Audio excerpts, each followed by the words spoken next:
శ్రీ విష్ణు రూపాయ నమశివాయ. బృహద్రథుడు అనే రాజుకి పిల్లలు లేరు. అప్పుడు ఆయన చండకౌశికుడు అనే ముని దగ్గరికి వెళితే ఆ ముని జాలిపడి మామిడి చెట్టు మీద నుంచి పడిన ఒక మామిడి పండుని మంత్రించి ఇచ్చి నీ భార్య తింటే కొడుకు పుడతాడు అని చెప్పి ఇచ్చారు. రాజేమో ఇంటికి వచ్చాడు. ఆయనకి 2 భార్యలు. ఎవరికిస్తే ఎవరికి కోపం వస్తుందో అని చెప్పి ఆ పండుని 2 ముక్కలు చేసి ఇద్దరికి చెరో ముక్క ఇచ్చాడు. 2 గర్భవతులయ్యారు. సంతోషించాడు, అబ్బో నా తెలివితేటలు పనిచేసి అని. తీరా ప్రసవం అయ్యాక చూస్తే ఏమైంది, ఒకే మగపిల్లవాడు ఎవరో మధ్యకి చీల్చి 2 ముక్కలు చేసినట్టు ఒకళ్ళకి ఒక ముక్క పుట్టాడు. మంత్రసాన్లా చూసి అయ్యి బాబాయ్ రాజుకి చెప్తే చంపేస్తాడేమో అని చెప్పి తీసుకెళ్లి పెంట కుప్పమే పడేశారు.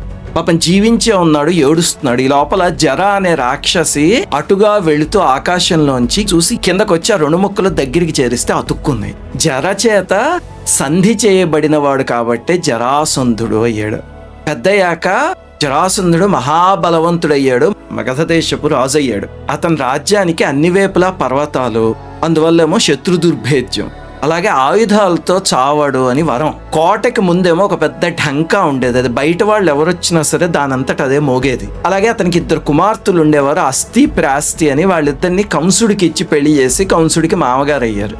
ఇంకేం ఇవన్నీ చూసుకుని ఒళ్ళు మదమెక్కిపోయింది. రాజుల్ని తెచ్చి బంధించి భైరవ పూజ చేసి ఒక్కొక్క రాజుని భైరవుడికి నరబలిచ్చేసేవాడు. శ్రీకృష్ణ పరమాత్మ కంసుడిని చంపేయడన్న ఈర్ష్యతో పరమాత్మ మీదకి దండెత్తాడు.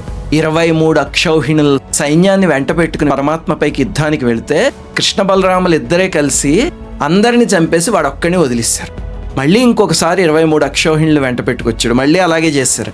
అలాగ 17 సార్లు వచ్చాడు. వచ్చిన ప్రతిసారి 23 అక్షౌహిణుల సైన్యం అంటే 391 అక్షౌహిణుల భూభారాన్ని పరమాత్మ రకంగా తగ్గించేశాడు కురుక్షేత్ర యుద్ధానికి రాకుండా. ఆ తర్వాత 18వసారి కాలయవ నుండి వెంట పెట్టుకొచ్చాడు.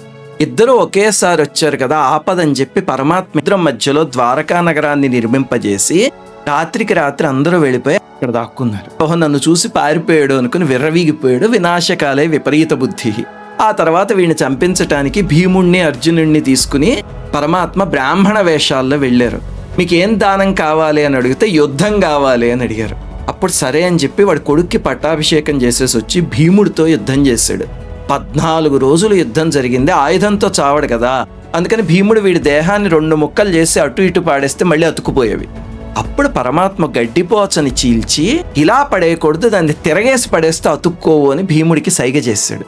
అది చూసి భీముడు ఆ శరీరాన్ని చీల్చేసి ఒక ముక్క అటుపక్కకి ఒక ముక్క ఇటుపక్కకి పడేసరికి ఒంట్లోంచి మాంసం నెత్తురు అన్నీ కారిపోయి జరాసంధుడు చనిపోయాడు. శ్రీమాత్రే నమః.